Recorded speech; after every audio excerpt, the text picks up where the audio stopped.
नमस्कार, मैं हूं प्रशांत भारद्वाज और आप देख रहे हैं न्यूज रूम पोस्ट। आजादी मिलने के साथ ही भारत का बंटवारा भी हुआ। उस वक्त लद्दाख की सुरक्षा जम्मू कश्मीर की फोर्स के जिम्मे थी। पाकिस्तान ने कश्मीर पर कब्जे की नीयत से घुसपैठ की। 2 नवंबर 1947 को गिलगिट पर पाकिस्तान का झंडा लहरा रहा था। पाकिस्तानी लड़ाकों का हौसला बढ़ा और उनकी पोजीशन भी बढ़ी।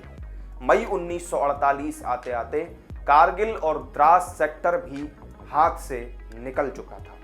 14 अगस्त 1948 को स्कार्दू भी पाकिस्तान के कब्जे में चला गया था। पाकिस्तान की गुरिल्ला फौज अब जोजिला पास पर मौजूद थी। 11,500 फीट से ज्यादा की ऊंचाई पर मौजूद जोजिला पास एक तरह से लेह का दरवाजा है। गिलगिट और स्कार्दू से हर मौसम में लेह और कारगिल तक पहुंचा जा सकता था।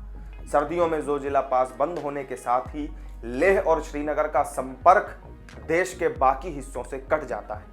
पूरा कश्मीर पाकिस्तान के हाथ में जाता दिख रहा था, लेकिन इतने मुश्किल हालात में भी भारतीय सेना ने अपने पराक्रम से बाजी पलट कर रख दी। जोजिला पास पर टैंक लेकर पहुंची सेना को देखकर पाकिस्तानी दुम दबाकर वहां से भाग गए। श्रीनगर से करीब 100 किलोमीटर दूर 11,575 फीट की ऊंचाई पर स्थित जोजिला दर्रा लद्दाख और कश्मीर घाटी के बीच की एक कड़ी है।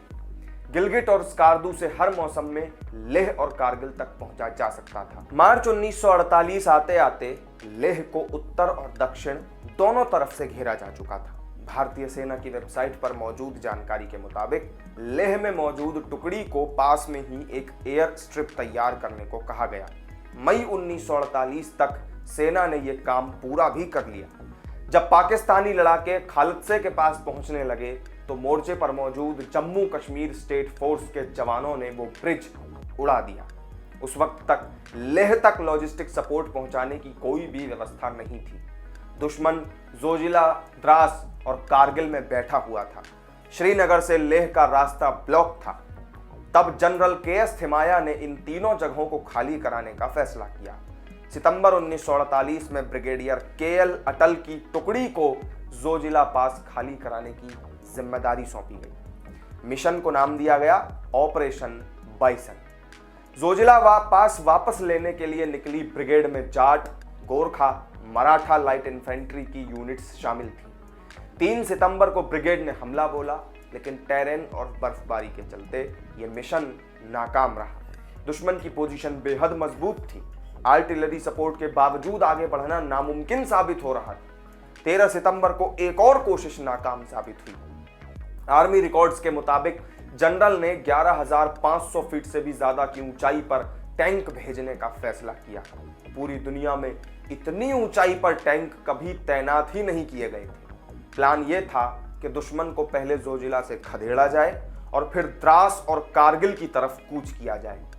महीने भर के अंदर ही आर्मी इंजीनियर्स ने वो ट्रैक तैयार कर लिया जिसके जरिए स्टुअर्ट टैंक्स बाल्टाल बेस से जोजिला पास तक पहुंच सकते थे और पांजाल रेंज में अखनूर पर मौजूद स्क्वाड्रन की भी मदद ली गई। सेना के मुताबिक 1948 में जम्मू श्रीनगर रोड बिल्कुल धूल धूसरित थी। बीच में पड़ने वाले झरनों और नदियों पर लकड़ी के कमजोर पुल थे। सेना को हर बार इंजीनियरों की मदद चाहिए थी। टैंकों के मूवमेंट को सीक्रेट रखना था, इसलिए उनके आगे की नली भी निकाल दी गई। अंधेरे में भारी पर्दे के बीच टैंक आगे बढ़े। कई पुलों से गुजरने के लिए अतिरिक्त औजार लगे। सेना के मुताबिक करीब महीने भर में टैंक श्रीनगर के पास पहुंच गए। कर्फ्यू लगा दिया गया ताकि टैंकों का मूवमेंट भी सीक्रेट रहे। इस बीच 20 अक्टूबर को बर्फ गिरने लगी तो ऑपरेशन बाइसन रोकना पड़ गया। आगे और बर्फबारी होनी थी, लेकिन जनरल थिमाया ने 1 नवंबर की तारीख मुकर्रर कर दी थी। 1 नवंबर 1948 की दोपहर 2:40 पर टैंक घुमरी बेसिन तक पहुंच चुके थे। उनके पीछे रॉयल गोरखा की एक टुकड़ी भी थी। एक पटियाला और 4 राजपूत के सैनिक दुश्मनों को उनके ठिकानों से निकाल कर मार रहे थे और इतनी ऊंचाई पर टैंक देखकर दुश्मन के होश तो फाख्ता होने ही थे। आर्टिलरी यूनिट्स ने धुआं कर दिया था। आर्मी रिकॉर्ड्स के अनुसार दुश्मन जान बचाने को इधर उधर भागने लगे।